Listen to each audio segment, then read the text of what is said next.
बच्चों हम oxidising properties of potassium dichromate को देखेंगे, ठीक है, क्योंकि जो हम पोटेशियम डाइक्रोमेट पढ़ रहे हैं बेसिकली इसकी ऑक्सीडाइजिंग प्रॉपर्टीज बहुत ज़्यादा एक तरीके से वेल नोन होती हैं। हम पढ़ ही पोटेशियम डाइक्रोमेट और KMnO4 को उनके ऑक्सीडाइजिंग एक्शन की वजह से रही हैं, ठीक है। तो अब हम उसी चीज़ को देखेंगे कि how it behave as a good oxidising agent, ठीक है। तो देखो ये हमारा पोटेशियम डाइक्रोमेट है, ठीक है, K2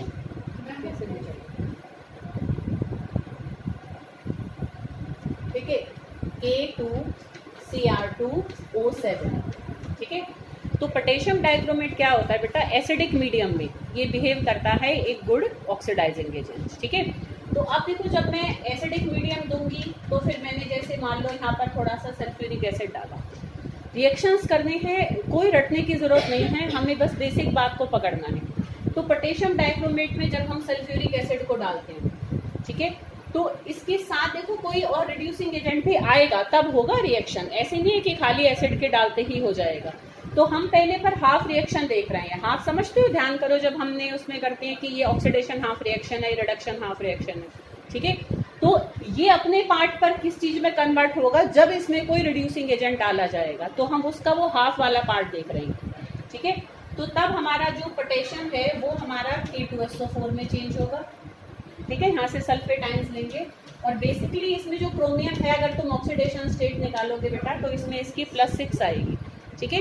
तो हर उस रिएक्शन में जिसमें कि एसिडिक मीडियम में ऑक्सीडाइजिंग एजेंट बिहेव करता है, chromium always changes into Cr3 positive, +6 से वो अपनी कौन सी ऑक्सीडेशन स्टेट में आएगा, 3 पॉजिटिव में, तो 3 इलेक्ट्रॉन को गेन करके। अब क्योंकि इसके फॉर्मूले में तुम देखो 2 क्रोमियम आयंस हैं, तो एक क्रोमियम आयन अगर 3 इलेक्ट्रॉन ले रहा है तो 2 क्रोमियम आयन कितने लेंगे बेटा, 6, ठीक है। तो सब में ही ये जो भी रिड्यूसिंग एजेंट हम डालेंगे हमें इस बात का ध्यान रखना है कि उसको 6 इलेक्ट्रॉन वो देने वाला हो, तभी जाकर फिर ये रिएक्शन हमारा होगा। तो जब क्रोमियम अपने बेटे 3 पॉजिटिव ऑक्सीडेशन स्टेट में आएगा, जैसे तुम देखो एल्यूमिनियम 3 पॉजिटिव में होता है तो सल्फेट के साथ मिलकर उसका क्या फॉर्मूला होता है, Al2SO4 थ्राइस, ऐसे इसका क्या बनेगा, Cr2SO4 थ्राइस, ठीक है। तो ये पार्ट हमारा बनेगा ही बनेगा हर रिएक्शन में, और साथ में हमारा पानी भी बनेगा, ठीक है। और ये कुछ ऐसे ऑक्सीजन छोड़ेगा, हम उसको मतलब क्योंकि ऑक्सीडाइजिंग एजेंट बिहेव कर रहा है तो हम इस तरीके से दिखा रहे हैं कि ये ऑक्सीजन देने वाला भी तो ऑक्सीडाइजिंग एजेंट होता है ना। पर जब हम पूरा रिएक्शन लिखेंगे विद रिड्यूसिंग एजेंट तो हम इनको नहीं लिखेंगे क्योंकि ये यूज कर लेगा रिड्यूसिंग एजेंट। अभी हम हाफ रिएक्शन के फॉर्म में लिख रहे हैं, ठीक है, क्योंकि कई बार खाली हाफ रिएक्शन भी पूछा जा सकता है। तो तुम देखो सल्फेट यहाँ 4 हो गए तो फिर हम यहाँ पर 4H2O कर देते हैं, ठीक है बेटा। तो ऐसे ही यहाँ पर हमारा हम अगर ऑक्सीजन को हम यहाँ पर लेकर चलेंगे, हाइड्रोजन भी यहाँ पर फिर हमारे 4 इधर आ जाएंगे क्योंकि यहीं से आ रहे हैं जितने भी हाइड्रोजन आ रहे हैं। फिर ऑक्सीजन 4 यहाँ यूज हो गई तो 3 छूटेंगे, तो यहाँ पर हम 3O करके लिख देते हैं, ठीक है बेटा। तो ये मैंने इसका हाफ रिएक्शन लिखा है, अभी ये हाफ रिएक्शन है, इसको ध्यान रखो, इसको तुम्हें इतनी याद करने की जरूरत नहीं पड़ेगी, इसको अभी हम पर इस्तेमाल करेंगे इसलिए इसको मैं बना रही हूँ। अच्छा, कई बार आयोनिक फॉर्म में भी इसको पूछ लेते हैं क्योंकि बेसिकली रिएक्शन में तुम देखो तो पार्टिसिपेट डाइक्रोमेट आयन कर रहा है, यहाँ पर H पॉजिटिव आयन कर रहा है, बाकी सल्फेट तो जैसा है ऐसा ही यहाँ पहुँच गया, पोटेशियम जैसा यहाँ पर है ऐसे का ऐसा ही पहुँच गया। तो एक्चुअल में जो चेंज हो रहे हैं हम उनको यूज करके इसका आयोनिक रिएक्शन भी लिख सकते हैं। जैसे कि यहाँ पर अगर मैं ले लूँ Cr2O7 2 नेगेटिव, और इसने क्या लिया यहाँ से H पॉजिटिव आयन की प्रेजेंस में, ये किस में बदला था, ये बदला था Cr3 पॉजिटिव में, और साथ में हमारा क्या बने थे बेटा, वाटर बने थे, ठीक है बेटा। हम इस मैनर में भी इसको यहाँ पर मेंशन कर सकते हैं, ठीक है। तो यहाँ पर ऑक्सीजन सारे यहाँ से आ रहे हैं तो 7 कर दूं, तो यहाँ 14H हो गए, तो यहाँ पर मैं 14H पॉजिटिव आयन कर दूं, ठीक है बेटा। क्रोमियम यहाँ पर 2 है तो इसके आगे हम 2 लगा दें, तो हम इसको भी बैलेंस कर सकते हैं। समझ में आ रही बेटा बात। तो हमने हाफ मैनर में लिखा है कंप्लीट रिएक्शन, कंप्लीट मतलब जहाँ पर आयंस नहीं है मॉलिक्यूलर फॉर्म में, और यहाँ पर हमने लिखा है उसको आयोनिक फॉर्म में। कोई प्रॉब्लम? अब हम इसकी ऑक्सीडाइजिंग प्रॉपर्टीज को देखेंगे। देखो बेटा एक एक करके, तुम खुद जो मैं कॉन्सेप्ट समझाऊंगे ना उसको अप्लाई करना, रटना मत। तुम देखना अगर जो जितने मैं कराऊंगी इसके अलावा भी कोई और आ जाता है तुम उनको भी अटेम्प्ट कर जाओगे, ठीक है। तो अब हम ऑक्सीडाइजिंग प्रॉपर्टीज के जिसकी रिएक्शंस देखेंगे। ठीक है, देखो अब मैं सबसे पहले, देखो अगर वो कभी भी कोई रिएक्शन तुमसे पूछेगा तो वो तुम्हें रिड्यूसिंग एजेंट भी बताएगा कि भाई potassium dichromate, when potassium dichromate is added to ferrous sulphate solution then what happens. ठीक है, अब उसने तुम्हें बता दिया कि अब देखो रिएक्टेंट तुम्हें पता है भाई पोटेशियम डाइक्रोमेट तो है ही है, या वो ऐसे ही कह देता है give the reaction of potassium dichromate with FeSO4, वो फॉर्मूला भी तुम्हें दे देगा। फेरस सल्फेट क्या होता है हमारा, FeSO4। जो भी रिएक्टेंट है वो तुम्हें गिवन होगा। ठीक है, तो अब तुम्हें इधर का रिएक्शन पता है, कुछ नहीं करना तुम्हें इसमें। देखो H2SO4 भी हम डालेंगे क्योंकि एसिडिक मीडियम में ही potassium dichromate oxidising agent behave करता है। साथ में अब हमारा रिएक्टेंट दूसरा क्या है, FeSO4। बताओ कोई प्रॉब्लम? अच्छा, अब यहाँ पर हम एरो लगाएंगे। अब तुम्हें अभी मैंने बताया था पोटेशियम डाइक्रोमेट हमेशा किस में चेंज होता है बेटा, K2SO4 में। क्रोमियम हमेशा किस में बदलेगा, Cr2SO4 थ्राइस में। अब इतना पार्ट लिखना ही लिखना है। अब तुम इसको भी पता है बच्चे गलत करते हैं, मतलब यहाँ 3 नहीं लिखेंगे, यहाँ 3 लिख देंगे, हाँ ऐसे इतना रटते क्यों हो चीजों को। सिंपल समझो ना, क्रोमियम अपनी +3 ऑक्सीडेशन स्टेट में है भाई, तो +3 में और सल्फेट +2 में होता है, तो एक 3 में और एक 2 में है, तो हमें दोनों को 6 करना है, तो 3 वाले के लिए 2 ले लेंगे, 2 वाले हम 3 ले लेंगे, सिंपल। ठीक है, अच्छा फेरस सल्फेट हमारा बदलता है यहाँ पर हमारा फेरिक सल्फेट। ठीक है, एक ये वाला पार्ट तुम्हें थोड़ा सा याद रखना है। ठीक है, जो हम रिएक्शंस करेंगे उसमें, बाकी इन केस कोई अलग आता है तो हम मोस्ट प्रोबेबल चाह के कुछ बना सकते हैं। एक ये वाले पार्ट का तुम्हें ध्यान रखना होगा, बाकी तुम्हें पता है सारा रिएक्शन, इधर का भी इधर का भी। और साथ में क्या बनेगा बेटा, वाटर बनेगा। ठीक है, अब ये हमने रिएक्शन लिख लिया। बताओ कोई दिक्कत कि जब हम पोटेशियम डाइक्रोमेट को किस में डालते हैं, फेरस सल्फेट में, तो फेरस सल्फेट फेरिक सल्फेट में चेंज होता है, FeSO4 Fe2SO4 थ्राइस में चेंज होता है। अब देखो बैलेंसिंग में कितना तुम्हें एक सिंपल लॉजिक का ध्यान रखना है। देखो क्रोमियम तुम्हें पता है कि +6 से कौन सी ऑक्सीडेशन स्टेट में आता है बेटा, +3 में। एक K2Cr2 कितने इलेक्ट्रॉन लेकर Cr2SO4 थ्राइस में चेंज होता है, अभी बताया मैंने। K2Cr2O7 हमारा कितने इलेक्ट्रॉन लेकर Cr2SO4 थ्राइस में चेंज होगा बेटा, 6।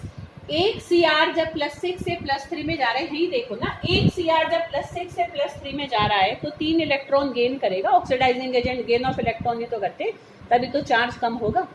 तो एक क्रोमियम जब +6 से +3 में आ रहा है तो 3 ले रहा है। अब इसमें तो एक जो इसका मॉलिक्यूल है उसी के अंदर ही 2 क्रोमियम आयंस है ना, तो 2 क्रोमियम आयन जब +6 से +3 में जाएंगे तो कितने इलेक्ट्रॉन गेन करेंगे, 6। अब ये ध्यान रखो, दिमाग में वर्ड बिठाओ, 6 इलेक्ट्रॉन। उन 6 इलेक्ट्रॉन को कौन देगा यहाँ पर, फेरस सल्फेट ही देगा, जो भी रिड्यूसिंग एजेंट है वो ही देगा। अब हम उसको इसी हिसाब से बैलेंस करेंगे। देखो यहाँ पर Fe की ऑक्सीडेशन स्टेट कितनी है, +2। ध्यान रखो, तुम्हें आयंस की मैंने इसलिए टेबल बनवाई थी बेटा पहले।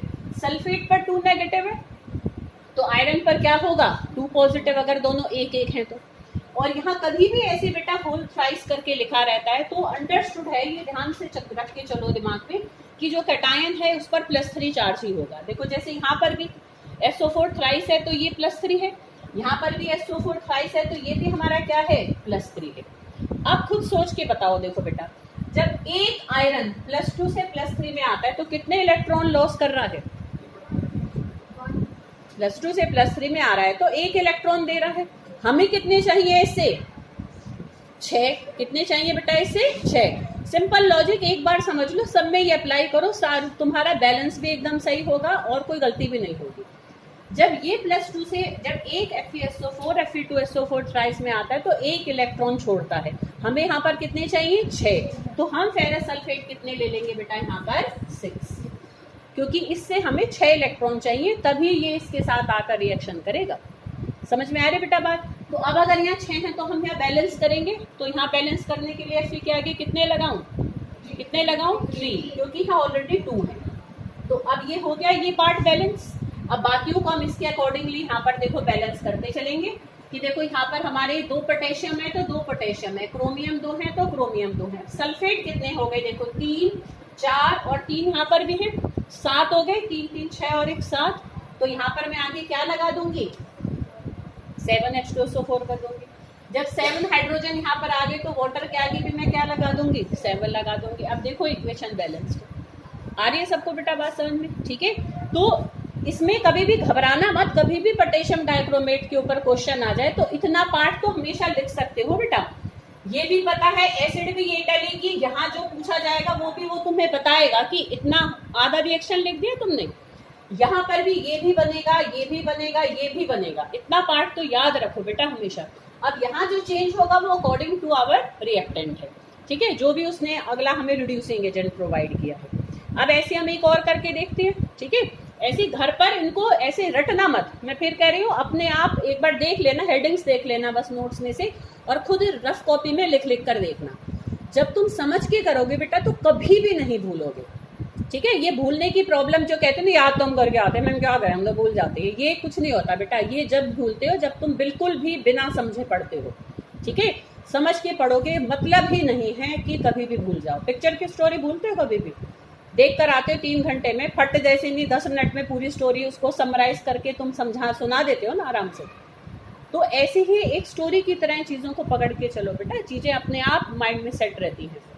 वहाँ क्यों नहीं भूलते, वहाँ तो कभी नहीं भूलते कि मैंने तो पिक्चर देखी थी पर मैं भूल गया, कभी भी नहीं होएगा ना ऐसे।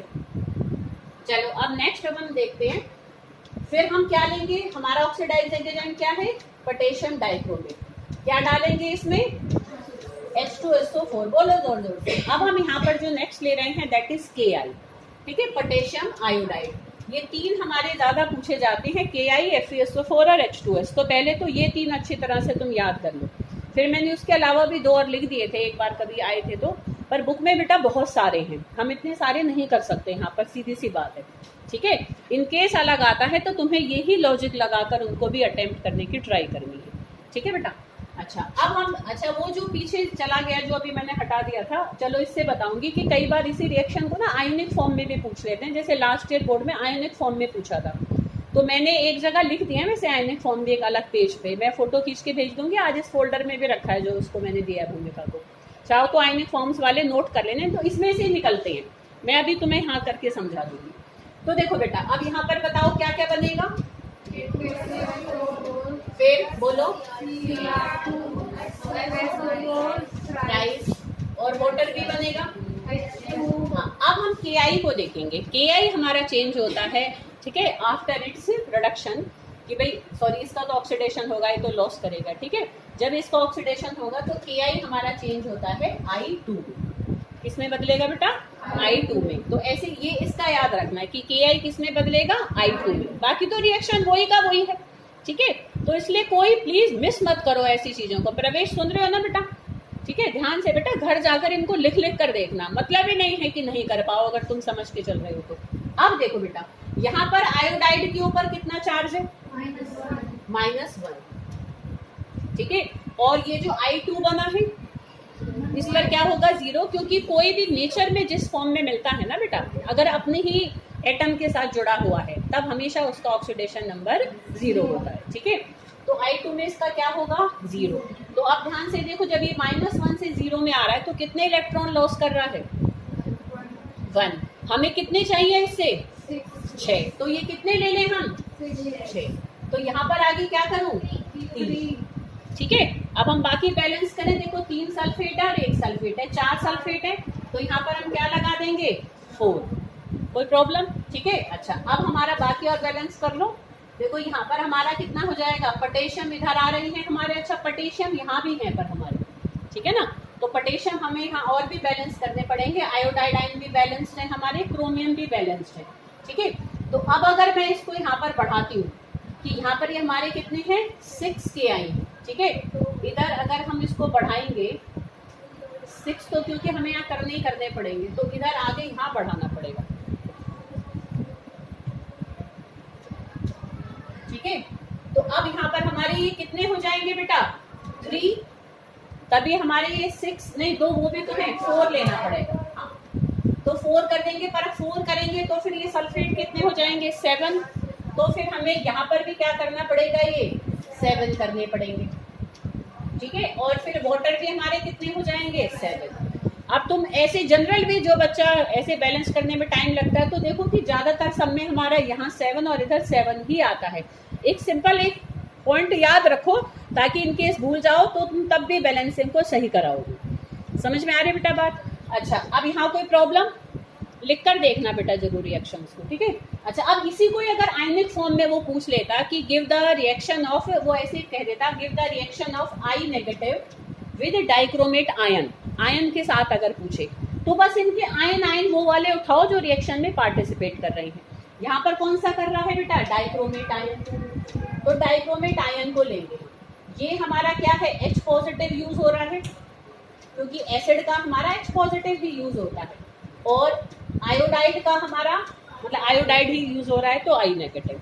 अब ये किस किस में बदले थे? Cr हमारा किस में बदला था? Cr3 पॉजिटिव, ठीक है। आयोडाइड किस में बदला था हमारा? I2 में। देखो ये हमारा मेन रिएक्शन हो गया। ध्यान करो जो ऐसे हमने 11th में भी करा था कि भाई ये तो हमारा हम छांटते थे कि कौन सा रिड्यूसिंग एजेंट है, कौन सा ऑक्सीडाइजिंग एजेंट है, जब हमने ऑक्सीडेशन नंबर से इक्वेशन को बैलेंस किया था, ठीक है। तो देखो इसमें तो हमारा अगर हम देखें तो +6 से +3 हो रहा है, तो यहाँ पर तो ये तो हमारा क्या कर रहा है? गेन ऑफ इलेक्ट्रॉन कर रहा है, तो ये तो हो गया ऑक्सीडाइजिंग एजेंट। और यहाँ -1 से 0 पे आ रहा है तो ये हमारा हो गया रिड्यूसिंग एजेंट। तो मेन चीज ले ली हमने, पर ये रिएक्शन हो किसकी प्रेजेंस में रहा है? H पॉजिटिव आयन की, इसलिए हमने H पॉजिटिव आयन को लिख दिया। आप इसको चाहो तो यहाँ बैलेंस कर लो कि यहाँ पर मैं 2 इधर कर दूंगी, और क्योंकि ये हमें 6 लेना ही पड़ेगा तभी जाकर वो हमारा रिएक्शन पूरा हो पाएगा, 6 इलेक्ट्रॉन की इसकी कंडीशन फुलफिल होगी। तो यहाँ 6 और यहाँ पर 6 कर दो। अब क्योंकि H है तो फिर हम वाटर भी बनाएंगे, तो अब 7O है तो यहाँ पर हम क्या कर देंगे? 7, क्योंकि ऑक्सीजन भी तो लेंगे ना हम, तो इसलिए वाटर हमने 7 कर दिया। जब वाटर यहाँ पर 7 करेंगे तो H पॉजिटिव आयन के आगे क्या लिख देंगे? 14। अब देखो भी तो ध्यान से, ये 14 H पॉजिटिव आयन तो यूज हो रहे हैं ना बेटा यहाँ से, और वाटर यहाँ पर भी कितने बन रहे हैं? 7। यहाँ पर भी कितने बन रहे हैं? 7। तो अगर आयोनिक फॉर्म में भी पूछे तो उल्टा तुम्हारा सिंपल होता है, रिएक्शन छोटा हो जाता है। वो वाले आयंस बस हम नहीं लेते जो कोई पार्टिसिपेट ही नहीं कर रहे हैं रिएक्शन में, ना तो पोटेशियम आयन कोई रिएक्शन में पार्टिसिपेट कर रहे हैं, ना कोई सल्फेट आयन कर रहे हैं, ठीक है। तो उसके बिना भी हम रिएक्शन को लिख सकते हैं, जो जो काम का सौदा है बस वो ले लिया। क्लियर बेटा? तो अगर आयनिक फॉर्म में भी पूछा जाए, अच्छा तुम ना लिख पाओ तो फिर तुम्हें अगर ऐसा याद है तो ऐसा लिखाओ, छोड़ के मत आ जाया करो। तो हिम्मत बहुत जल्दी हारते हैं बच्चे, छोड़ना नहीं है, ठीक है बेटा। नहीं लिख सकते आयनिक फॉर्म में तो तुम कंप्लीट उसको मॉलिक्यूलर फॉर्म में लिखो, कोई प्रॉब्लम नहीं है, तुम उससे रिलेटेड रिएक्शन तो लिख ही रहे हो ना। नेक्स्ट अब हम देखेंगे पोटेशियम डाइक्रोमेट का विद H2S, ठीक है। तो H2S के साथ देखो बेटा कैसे करेगा ये, K2Cr2O7, बताओ आगे क्या लिखूं? H2SO4, और यहाँ पर हम जो रिड्यूसिंग एजेंट ले रहे हैं दैट इज H2S, ठीक है। ध्यान से समझो सारे, पूरा फोकस रखो। तनिषा यहाँ देख, यहाँ देख, फिर क्योंकि जब समझ नहीं आता फिर याद भी नहीं होता, वो याद हुआ ना हुआ सब बराबर हो जाता है।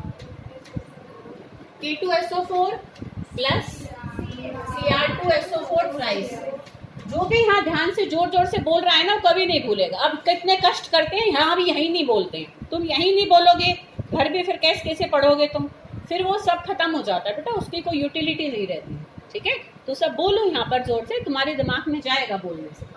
प्लस H2, अच्छा H2S हमारा चेंज होता है बेटा सल्फर, ठीक है। तो अब ये नॉर्मल अपने एलिमेंटल स्टेट में है तो इसका ऑक्सीडेशन नंबर यहाँ पर क्या होगा? 0, और H2S में सल्फर का कितना होगा? -2। देखो ऑक्सीडेशन नंबर निकालने की तुमने बहुत प्रैक्टिस की थी बेटा 11th में, ध्यान हो तो भाई एक H का हम ऑक्सीडेशन नंबर +1 मानते थे, तो 2 हाइड्रोजन का +2 हो जाएगा, तो सल्फर का -2 हो जाएगा, सिंपल, ठीक है। ऐसे हमने खूब सारे निकाले, वो इसलिए निकलवाए थे बेटा कि तुम्हें +2 में प्रॉब्लम ना हो। अगर वो एज इट इज है तो फिर क्यों निकाले, बताओ क्यों इतना टाइम वेस्ट किया था? उनका फायदा उठाओ अपनी मेहनत को, पहले जो की है उसका। तो -2 से 0 में आया है, तो अब तुम बताओ बेटा जब एक H2S -2 से 0 में आ रहा है तो कितने इलेक्ट्रॉन छोड़ रहा है? 2। अब हमें कितने चाहिए? 6। तो फिर हम H2S कितने लें? 3, ठीक है, 3 लेंगे भाई। एक अगर 2 दे रहा है तो 3 6 देंगे। एक H2S 2 इलेक्ट्रॉन दे रहा है तो 3H2S 6 इलेक्ट्रॉन दे देंगे। वहां हमने 6 क्यों लिए थे? क्योंकि वहां पर वो एक ही दे रहे थे। अब यहाँ पर अकेला ही 2 दे रहा है, तो हम 6 लेंगे तो 12 दे देगा ना, तो इसलिए हम यहाँ पर कितने लेंगे? इसके 3 लेंगे। क्लियर? तो सल्फर भी फिर हम यहाँ पर कितने कर देंगे? 3 कर देंगे। अब बाकी बैलेंस कर लेते हैं। ठीक है, अब देखो सल्फेट आयंस कितने हो गए? 4 और 3 और 1 4। अब देखो और कहीं हमारे सल्फेट आयंस नहीं है, तो यहाँ पर हम ले लेंगे 4H2SO4। ठीक है, कोई दिक्कत? अब देखो हाइड्रोजन पर हम यहाँ पर, क्योंकि हाइड्रोजन इधर भी है इधर भी है, इसलिए हम यहाँ पर 7H2O ही लेंगे। ठीक है, देख सकते हो तुम यहाँ पर 8 और 6 यहाँ पर हमारे, और यहाँ पर ये हमारे 7 2 में 14 हो जाएंगे। ठीक है, आ रही है बात समझ में? तो अब तुम्हारे यहाँ और कहीं हमारे हाइड्रोजन है, पोटेशियम से बैलेंस हो रहे हैं, क्रोमियम से बैलेंस हो रहे हैं। ठीक है, कोई दिक्कत? तो ये हमारा हो गया H2S के साथ। ठीक है, आ रही है बेटा बात समझ में? कोई प्रॉब्लम? तो ऐसे ही इसका अगर हमें आयन का लिखना है तो वो भी बना सकते हैं हम। यहाँ से लिखोगे डाइक्रोमेट आयन को, यहाँ से लिखोगे H पॉजिटिव आयन को। ठीक है बेटा, और यहाँ से हम क्या लिखेंगे? सल्फाइड आयन को H2 नेगेटिव लिखोगे खाली। ठीक है, और यहाँ पर हमारा क्या बन जाएगा? सल्फर बन जाएगा, Cr3 पॉजिटिव बन जाएगा। इसे लिखने की कोई जरूरत ही नहीं है, और वाटर एज इट इज। ठीक है बेटा, अरे वैसे मैंने आयनिक लिख दिए हैं जितने भी, मैंने एक आध एक्स्ट्रा भी लिख दिया आयनिक फॉर्म में। ठीक है, ताकि तुम्हें इन केस कुछ अलग आ जाए तो वो भी कर लो, मैं फोटो खींच के डालूंगी। क्लियर बेटा? तो ये 3 हमने मेन ऑक्सीडाइजिंग प्रॉपर्टीज के रिएक्शंस किए।